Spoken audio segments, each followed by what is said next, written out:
Wak, pustahan, napamura ka dyan. Dito siya nag-comment kasi lahat ng kampi ko tanso. Kasi mga kalaban, ang lalakas. Normal na lang sa amin yung mga ganitong labang, guys. Putik niya, almusal namin sa umaga, tanso. Hindi nyo ba alam? Kami mga solo RD. Kaya yung mga ganitong laban, ninonormalize na lang namin, boy. Saka wala tayong magagawa, malalakas kalaban eh. Ganun talaga. Pro player nga, natatanso eh. Kahit nga ikaw, boss, natatanso rin eh. Tapos pag may natatanso, nagagalit ka. Siraulo ka pala eh.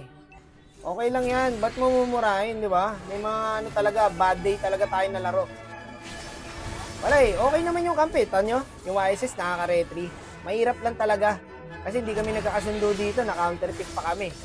Amo, hila ng florin, no? Mas okay na yung mga ganitong kampi, guys. Kaysa yung ano, yung mga nagtatrow. Mas mahirap manalo pag ganun eh. So at least ito mga to, nagtatry para manalo. Kasi malay mo, kasi solo eh, di ba?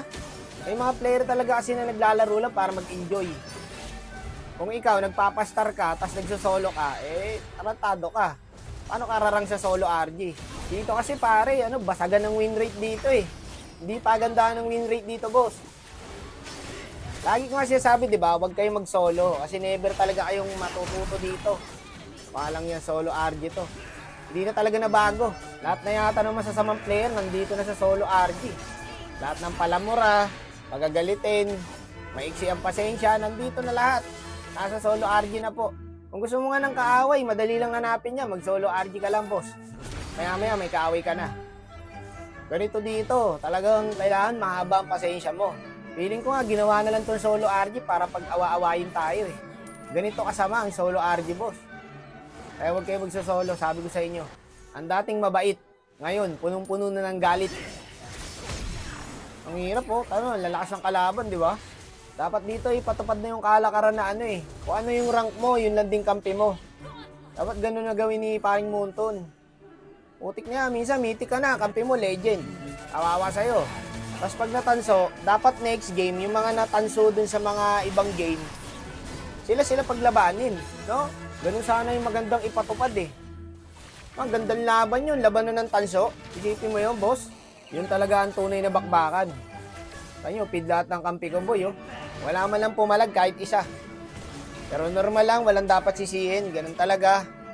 Minsan, pangit din naman laro natin eh. Pasensyahan nga lang to talaga, guys. Pahabala ng pasensya. Palayo na ng palayo yung standing, oh. 7-26 na. Hindi mo alam kung paano ipapanalo eh, no? Ito yung mga laban na ano eh, talagang wala ng pag-asa eh. Yung mga laban kasi guys na alam mo, nakaya pa eh. Ito wala na eh, putik na yan. Kahit yata hindi gumalaw yung isa dito sa kalaban, mananalo pa rin eh. Hirap mag-solo guys, no? Dati pati, kahit dati naman mahirap na talaga mag-solo eh. Pero mas maganda ang solo RG dati. Konti lang yung cancer. Ayun, nagkalat na. Lalo yung nauso yung ano, labasan ng meta. Putik na yan, may makikita ka. Silong, nasa mid. Laila, nasa mid. Dapat sa mga ganong player, masamid eh. Kasi hindi na makainom ng tubig. Dito nga, nag-surrender na yung mga kampi ko guys, oh. Ayoko! Ako lang hindi nag-surrender dyan guys. Dapat diniretso na to eh. Malay nyo, makasilat pa. Kaso wala na. Kaya pa naman sana kasi may dalawa pang magdedep eh. Okay, NT lang po. Nice game sa mga nakampit na kalaban. Dapat kalmado ka lang. No? Tsaka ito kasing report na to. Wala silbi to. Hindi naman na-actionan to ng maayos eh. Pag ganito nangyari sa inyo guys, hinga lang ng malalim. And bawi na lang next game.